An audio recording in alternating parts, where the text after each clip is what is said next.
বিসমিল্লাহির রহমানির রহিম। আসসালামু আলাইকুম। আমার কুকিং চ্যানেল দীপ কিচেনে আপনাদের সবাইকে স্বাগত। আশা করি সবাই ভালো আছেন। আজকে আমি আপনাদের সামনে হাজির হয়েছি একটি কেকের রেসিপি নিয়ে, অরেঞ্জ পাউন্ড কেক। এই কেকটা অনেকেই বলে যে কেকটা চুপসে যায়, ঠিক মতন হয় না, ওটারই যেভাবে কেকটা বানালে চুপসাবে না, সুন্দর মতন হবে,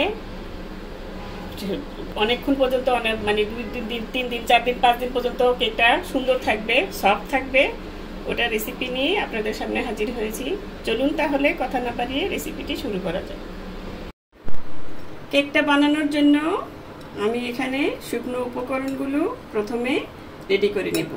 এখানে নিয়ে নিচ্ছি 1 কাপ ময়দা, আর দিয়ে দিচ্ছি 2 টেবিল চামচ গুঁড়ো দুধ। এই গুঁড়ো দুধটা দিলে কেকের স্বাদটা অনেকটাই বেড়ে যায়, সেই জন্যই দেওয়া। আর দিয়ে দিব 1 চা চামচ বেকিং পাউডার, আর দিয়ে দিচ্ছি 1 চিমটি, এটা 1/4 চা চামচ, এটার মধ্যে আমি অল্প নিয়ে নিচ্ছি 1 চিমটির মতন বেকিং সোডা, আর দিয়ে দিব 1 চিমটি লবণ। এখন এগুলো সবগুলো একসঙ্গে আমি চেলে নিচ্ছি। এই চালাটা আপনারা 2-3 বারও চেলে নিতে পারেন, তাহলে কেকের ব্যাটারটা আরও ভালো হয়। এখন আমি এটাকে মিশিয়ে এক সাইডে রেখে দিব।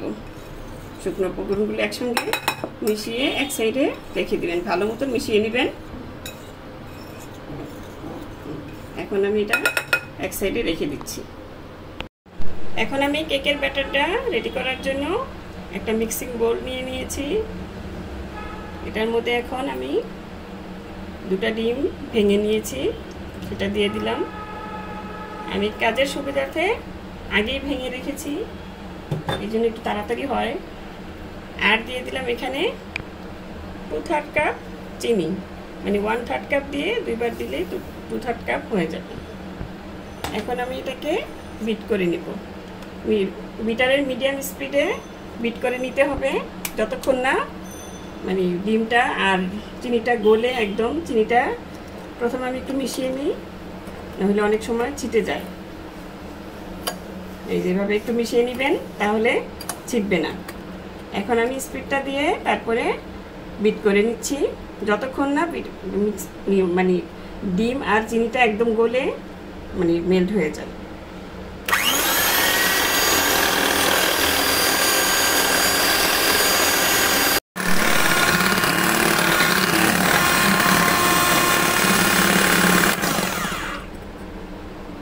আমার বিট করা হয়ে গেছে, এই দেখুন এভাবে, এই যে এরকম হবে। আর দেখে নেবেন, মেক শিওর হয়ে নেবেন যে আপনার চিনিটা গলে গেছে কিনা। এভাবে হাত দিয়ে দেখে নেবেন চিনির দানাটা আছে কিনা। এই যে চিনির দানাটা নাই, একদম নাই। এখন আমি বাকি উপকরণগুলো দিয়ে দিব। এখানে 1/3 কাপ দিয়ে দিলাম তেল, রান্নার রেগুলার তেল। আপনারা চাইলে মেল্টেড বাটারটাও দিতে পারেন এখানে। আর এখানে দিয়ে দিচ্ছি আমি 4 টেবিল চামচ মাল্টার জুস, আরও দিয়ে দিব 1/2 চা চামচ হোয়াইট ভিনেগার।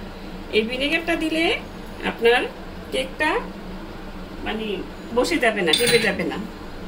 আর এখানে দিয়ে দিব 1/2 টেবিল চামচ মাল্টার অরেঞ্জ জেস্ট, যেটাকে বলে মাল্টার খোসা, এটা দিয়ে দিলাম। এখন আমি এখানে দিয়ে দিচ্ছি অরেঞ্জ কি বলে এসেন্স। এখানে দিয়ে দিব এই 1 চা চামচের মতন দিয়ে দিলাম। আপনারা এখানে অরেঞ্জ পেস্টটাও দিতে পারেন, সেটার মধ্যে কালার ফ্লেভার দুটোই একসাথে পাওয়া যায়। আমার কাছে ছিল না, তাই আমি দিচ্ছি না। আর দিয়ে দিলাম 1 চা চামচের মতন অরেঞ্জ কালার। এটা দিয়ে, এগুলি সব দিয়ে এখন আমি আর কিছুক্ষণ 10 সেকেন্ডের মতন আমি এটা বিট করে নিব, সব যাতে একসাথে মিশে যায়। এর বেশি বিট করবেন না।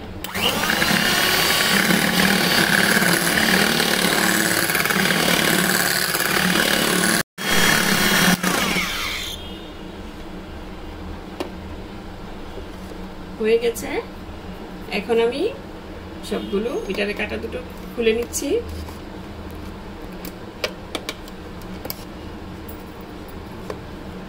বিটারটা সরিয়ে রাখলাম। এখন আমি বিটারের একটা কাটা দিয়ে শুকনো উপকরণগুলো মিশিয়ে নিব। এখানে আপনারা হ্যান্ড উইচ দিয়েও মিশিয়ে নিতে পারেন।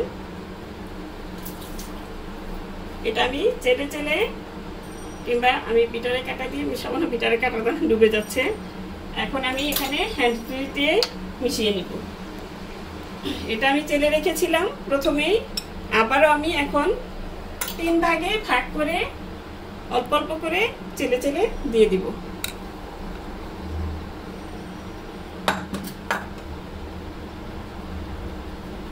এভাবে চেলে দিবেন, তাহলে কেকটা আরো সুন্দর হবে।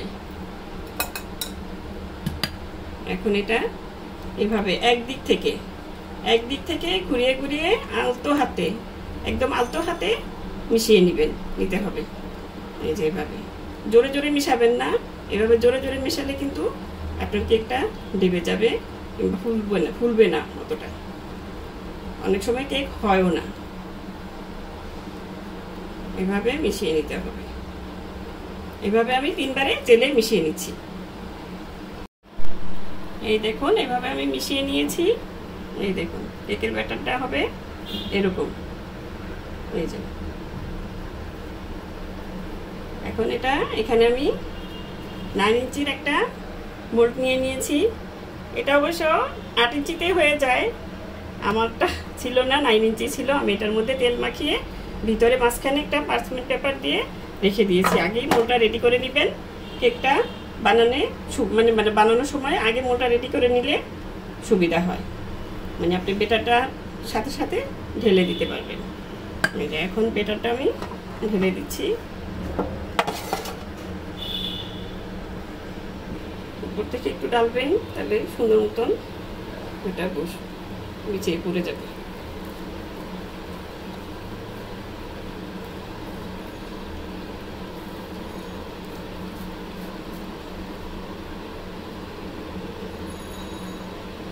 এখন এটা আমি একটা হ্যান্ড উইচ দিয়ে ভালো মতন বেটারটা আমি হাতে এটা থেকে ক্লিন করে নিচ্ছি।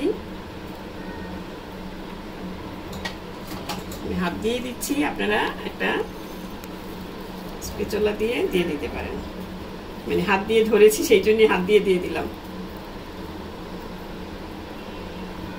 আসলে রান্নাটা অতি যত্ন সহকারে করলে আপনার সবকিছুই ঠিক মতন হবে, মনোযোগ সহকারে। ওই যে বলে না, একটা ছবিতে দেখছিলাম, বলে একজনে জিজ্ঞেস করে যে রান্নার মধ্যে সবচেয়ে বড় ইনগ্রিডিয়েন্টস কি, যে তার মনটা যদি রান্নার মধ্যে থাকে তাহলে সবকিছুই ঠিক মতন হবে। আপনি পারফেক্টভাবে সবকিছুই রেডি করে নিতে পারবেন। এখন আমি এটাকে একটা কাঠি দিয়ে এরকম একটা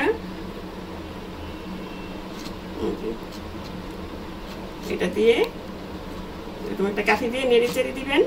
তাহলে হবে কি, ভিতরের আপনার কোনো রকম বড় রকম ফাঁকা থাকবে না।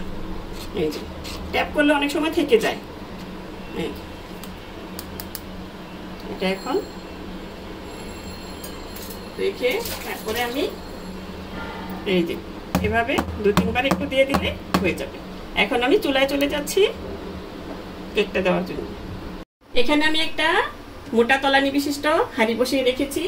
এই দেখুন 10 মিনিট আগে আমি প্রিহিট করতে দিয়ে দিয়েছি। এখন আমি চুলার আঁচটা কমিয়ে দিচ্ছি, একদম কমিয়ে, লোর চেয়ে একটু বেশি রাখবেন।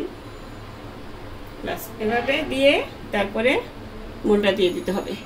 মোলটা দেওয়ার সময় সাবধানে দিবেন, একটু চুলাটা আবার দেখে নিবেন যে একটু কাত হয়ে আছে কিনা। আমারটা একটু কাত হয়ে আছে, একটু সোজা করে দিবেন, তাহলে কেকটা আবার কাত হয়ে যাবে। এই যে এখন ঢেকে দিয়ে এই ছিদ্রটাও আমি বন্ধ করে দিব একটা টিস্যু পেপার দিয়ে। আর চুলার আঁচটা একদম হালকা আছে, আঁচটাও আপনাদের দেখিয়ে দিচ্ছি আমি। ওই যে দেখুন, এভাবে রেখে কেকটাকে আমি বেক করে নিব 35 থেকে 40 মিনিট, যতক্ষণ লাগে। এই টাইমটা বললাম, এই টাইমের পরে আপনি দেখতে পারেন কেকটা। এখন আমি ফিরে আসছি। কেকটা হওয়ার পর। কেকটা মনে হয় হয়ে গেছে, প্রায় 40 মিনিটের মতন হয়েছে। তারপর আমি চেক করে নিচ্ছি। এই দেখুন একদম ক্লিয়ার এসেছে। চুলাটা অফ করে দিলাম। এখন আমি কেকটাকে নামিয়ে নিচ্ছি, নামিয়ে ঠান্ডা করে আপনাদেরকে দেখাবো। এই দেখুন কেকটা আমি নামিয়ে নিয়েছি।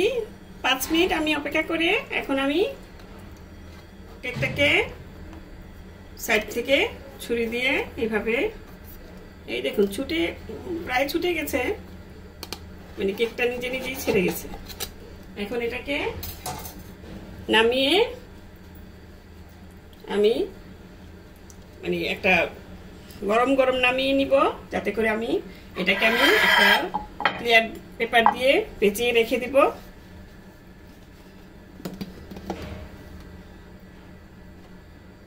এই দেখুন, তাহলে হবে কি, এটা আমি এই যে এটা পেপারটা উঠিয়ে নিচ্ছি। আচ্ছা এটা এখন পেঁচিয়ে রাখবো, কারণ গরম গরম পেঁচিয়ে রাখলে হয় কি আপনার কেকটা একদম নরম থাকবে, ড্রাই হয়ে যাবে না। এই জন্য এটা পেঁচিয়ে রাখা। এভাবে এটা দিয়ে এখন আমি পেঁচিয়ে রেখে দিব। কেকটা আমি 15-20 মিনিট রেখেছিলাম। এখন এটা দিয়ে পেঁচিয়ে রাখাতে দেখুন এটা কেকটা সফট থাকবে, আপনার কেকটা ড্রাই হয়ে যাবে না, কোনো দিক থেকেই সব দিক থেকেই সফট থাকবে। এই যে এখন আমি এটা উঠিয়ে নিচ্ছি, খুলে নিচ্ছি। এখন ভিতর থেকে পার্চমেন্ট পেপারটাও তুলে নিচ্ছি। এই তো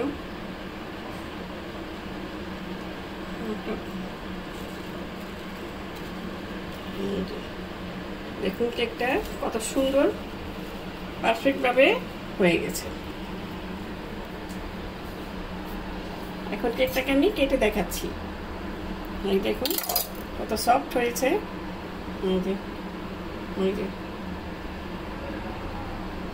এখন আমি কেটে দেখাচ্ছি। আমি কেকটা কাটতে কাটতে আপনাদের কাছে একটা কথা না বললেই নয়, যারা চুপি চুপি আমার চ্যানেলটি দেখে ভিডিওগুলি দেখছেন তারা, এবং রেগুলার দেখেন, এখনো সাবস্ক্রাইব করেননি, প্লিজ ছোট্ট একটা রিকোয়েস্ট, আমার চ্যানেলটি সাবস্ক্রাইব করে ফেলুন।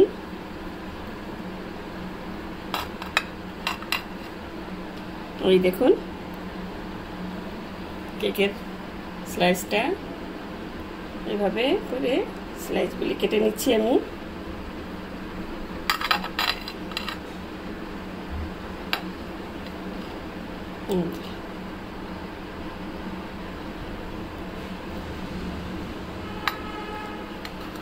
দেখুন আমি কেকটা স্লাইস করে নিয়েছি, কত সুন্দর। আমি আপনাদের একটা দেখিয়ে দিচ্ছি। এই দেখুন কেকটা কতটা সফট হয়েছে, একদম নরম। এই যে মুখে দিলেই মিলিয়ে যাবে এরকম কেক হয়েছে। তো আমি তো বানিয়ে দেখিয়ে দিলাম, এখন আপনারা আপনাদের কাজটুকু করে ফেলুন। প্লিজ আমার চ্যানেলটি সাবস্ক্রাইব করে নিয়মিত চ্যানেলটির পাশেই থেকে আমাকে এগিয়ে যেতে সাহায্য করুন। আপনাদের এই মানে সহযোগিতাটা মানে উৎসাহ আমার কাজে উৎসাহ আরও বাড়িয়ে দিতে সাহায্য করবে। তো দর্শক আজ এ পর্যন্তই। ভিডিওটি এতক্ষণ ধৈর্য ধরে সবাই দেখার জন্য সবাইকে ধন্যবাদ। সুস্থ থাকবেন, ভালো থাকবেন, ঘরে তৈরি খাবার খাবেন, আমার জন্য দোয়া করবেন। আল্লাহ হাফেজ।